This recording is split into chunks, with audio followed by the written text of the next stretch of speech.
Two part 2 of yoga. और आज हम बात करेंगे आसन्स के बारे में, प्राणायाम के बारे में। आज हम बात करेंगे आसन्स के बारे में। आसन्स हमारी लाइफ में क्या रोल प्ले करते हैं। आसन की बात की जाए तो आसन एक शाब्दिक अर्थ है जिसका मीनिंग है कि आरामदायक स्टेट में लंबे समय तक लगातार आप कितना कार्य कर सकते हैं, उसको हम आसन कहते हैं। आसन भौतिक और मानसिक दोनों स्तरों पर स्थिरता और आराम देता है। अगर करें इसके बारे में बात तो ये 3 श्रेणियों में बांटा गया है। नंबर 1 सांस्कृतिक या सुधारात्मक आसन, जिसको आप कल्चरल या करेक्टिव आसन भी कहते हो। नंबर 2 आता है मेडिकेटिव आसन या फिर ध्यान आसन। नंबर 3 आता है विश्राम आसन या फिर रिलैक्सेटिव आसन। तो इनके अंदर हमने ब्रॉडली डिवाइड किया है, जिसमें से अब हम बात करेंगे कि जो आपके स्टैंडिंग आसन है, वृक्ष आसन, वो आपके अंदर कैसे हेल्प करता है। जैसा कि आप देख पा रहे हैं, ये वृक्ष आसन की फोटो है और आपके दोनों पैरों में थोड़ा सा डिस्टेंस होने के बाद आप खड़े होते हैं, फोकस करते हैं फ्रंट की ओर और आपके लेफ्ट पैर आता है राइट जांघ के ऊपर और दोनों हाथों का आप फोल्ड करते हैं। इसे हम एक और नाम से भी जानते हैं, जिसे हम कहते हैं ट्री पोज। इसके बारे में बात की जाए तो ये न्यूरोमस्कुलर कोऑर्डिनेशन को इम्प्रूव करने में हेल्प करता है और आपके अंदर फ्लेक्सिबिलिटी लाता है। नेक्स्ट आता है हमारा पद्माहस्तासन, जो कि आप देख पा रहे हैं कि आप अपना पूरा शरीर हैंड टू फुट आपका पोज है। अगेन इसमें आप 2 फीट की दूरी पे खड़े होते हैं, सांस अंदर को भरते हैं, दोनों हाथ ऊपर को उठाते हैं, फिर आप हौली हौली करके उन दोनों हाथों को नीचे जमीन पर लगाते हैं। कोशिश करते हैं कि दोनों के दोनों घुटने आपके सीधे रहें, मुड़े नहीं।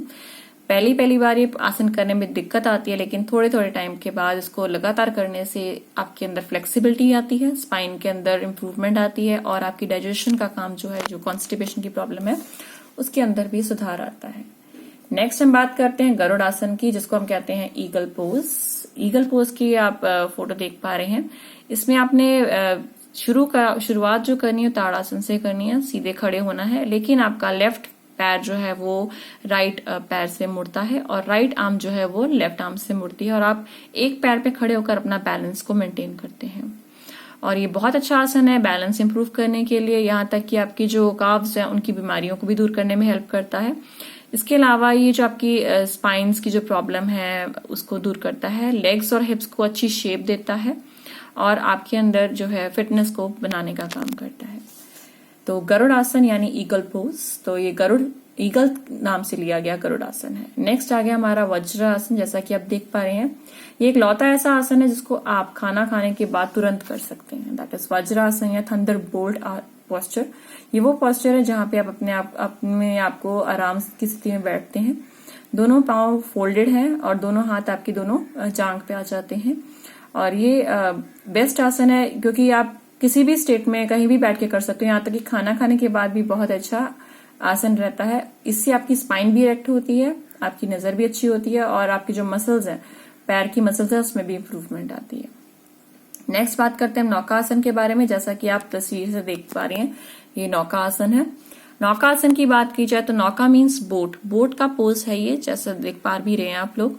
और ये नौका आसन जो है वो बेसिकली आपके अंदर फ्लेक्सिबिलिटी को इम्प्रूव करता है, आपके जो फैट्स हैं उनको रिड्यूस करता है और आपकी जो एब्स हैं उनको बनाने में काफी लाभदायक है। यानी अगर कोई इंसान बाहर जाके स्पेशली एब्स नहीं बना पा रहा है तो नौका आसन यानी बोट पोज एक ऐसा आसन है जो आपको इसमें हेल्प करने वाला है। आगे बात करते हैं मकर आसन के बारे में। प्रॉन आसन वो आसन होते हैं जहां पे आप एनिमल्स के नाम से इन आसन को जानते हैं।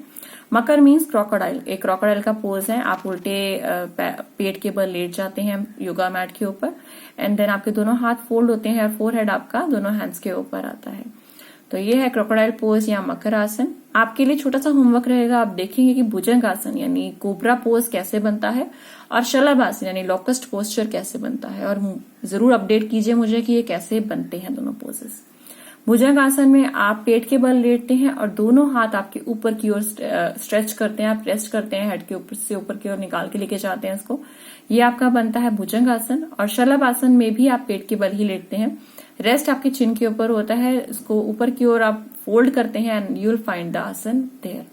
इनके बेनिफिट्स आपकी बॉडी में जो है स्पाइन की इंप्रूवमेंट करते हैं, लेग्स को फ्लेक्सिबिलिटी देते हैं और बॉडी के अंदर पाचन क्रिया को भी तेज करते हैं। नेक्स्ट आता है आपका अर्ध हलासन। जैसा कि आप पिक्चर में देख पा रहे हैं, आप पीठ के बल लेटेंगे और अपने दोनों पैरों को एक साथ ऊपर की ओर लेके जाएंगे बिना किसी मदद के, और दोनों हाथ जमीन पे लगे रहने चाहिए। ये आसन जो है कॉन्स्टिपेशन के लिए बहुत अच्छा है, पाइल्स के लिए, डायबिटिक्स के लिए, थ्रोट इन्फेक्शन के लिए ये काफी अच्छा आसन है। यहाँ तक कि जिनको हाई बीपी की प्रॉब्लम है उनके लिए भी ये आसन हम रेकमेंड करते हैं। आगे बात करते हैं हम इसके बाद शवासन के बारे में, यानी ये कौन सा आसन है जिसपे आप शव की तरह लेट पाते हैं। इस आसन में आप गतिविधि कम करते हैं। इसे एक डेड बॉडी पोज भी कहा जाता है, जिसमें आप पीठ के बल आराम से लेट जाते हैं, दोनों हाथ के जो मुठियां हैं वो खुली होनी चाहिए, आंखें बंद, और आप इसमें आराम महसूस करने की स्टेट में होते हैं। इसके बहुत बेनिफिट होते हैं, ये आपकी बॉडी और माइंड दोनों को रिलैक्स करने में हेल्प करता है। और नेक्स्ट बात करेंगे हम प्राणायाम के बारे में। अगर प्राणायाम की बात करें तो एक ये मेथड है जिससे आप अपनी ब्रीथ को कंट्रोल कर सकते हो। प्राण प्लस आयम से बना है, that means breath plus expansion और स्ट्रेचिंग ऑफ द ब्रेथ, इसको हम कहते हैं प्राणायाम। और इसमें हमने पढ़ा था जैसे कि योग के तत्वों में 3 पार्ट्स में शामिल है, इनहेलेशन, एक्सहेलेशन एंड रिटेंशन, यानी रीचक, कुंभक और आपका पूरक, और ये उन 3 पार्ट्स में डिवाइडेड है। आपको प्राणायाम हेल्प करती है स्ट्रेंथन करने में आपकी रेस्पिरेटरी सिस्टम को, श्वसन प्रणाली को। इनफैक्ट आपकी जो नर्वस सिस्टम है उसको भी हेल्प करता है सूद करने में, आपको स्ट्रेस जो है उसको दूर करने में हेल्प करता है, आपको जो कामनाएं, जो आपकी जो इच्छाएं हैं उन पे कंट्रोल करने में हेल्प करता है, और कंसंट्रेशन को इम्प्रूव करने का बेस्ट तरीका है आपके पास प्राणायाम का। तो ये है प्राणायाम के फायदे। अब हम नेक्स्ट बात करते हैं इसके बाद मेडिटेशन के बारे में, यानी ध्यान लगाने के बारे में। तो ध्यान कैसे आपकी बॉडी में इम्पोर्टेंट रोल प्ले करता है। जैसे कि आप जानते हैं, मेडिटेशन को ध्यान जाना जाता है योगा में, और इसका अर्थ है कि आप आध्यात्मिक कार्य हेतु शिथिलता यानी आपकी रिलैक्सेशन के उद्देश्य से इसको किया जाता है। मेडिटेट करने का मतलब ये होता है कि अपने माइंड को एक तरफ कंसंट्रेट करके रिलैक्स करने की स्टेट में लेकर आना। तो क्या इंपॉर्टेंस रहती है मेडिटेशन की, जैसा कि आप देख भी पा रहे हैं, काम्स द माइंड, ये आपके मन के अंदर शांति लाता है। नंबर 2, ये एकाग्रता शक्ति बढ़ाने में लाभदायक है। ये मन की विचलित करने वाली शक्तियों पर विरोध करने के लिए जो है मानसिक शक्तियों को बढ़ाता है। इनफैक्ट इससे आपके आत्मज्ञान में वृद्धि होती है, और ये एक दूसरे को समझने तथा विश्वास की नींव डालने का काम करता है। यानी मेडिटेशन आपको कहीं ना कहीं बहुत इंपॉर्टेंट रोल प्ले करता है आपकी शारीरिक, मानसिक और आध्यात्मिक स्वस्थता बढ़ाने में, यानी आपकी वेलबींग को रिस्टोर करने में बहुत बहुत इंपॉर्टेंट रोल प्ले करता है। तो यहाँ तक था हमारा मेडिटेशन का बारे।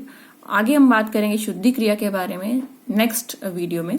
शुद्धि क्रिया एक ऐसी क्रिया है जिसमें आप अपनी बॉडी को क्लीन करते हैं। दैट मीन्स इन आसनों तथा प्राणायाम के माध्यम से आप शरीर का शुद्धिकरण करने में सक्षम होते हैं। तो यहाँ तक था हमारा सेकेंड पार्ट योगा का। तो इसके साथ आपको अटैच वर्कशीट्स और PDF फाइल्स मिल जाएंगी। प्लीज उनको अपनी कॉपीज में as it is note down कर लीजिए। And stay safe, stay blessed everyone. Thank you students.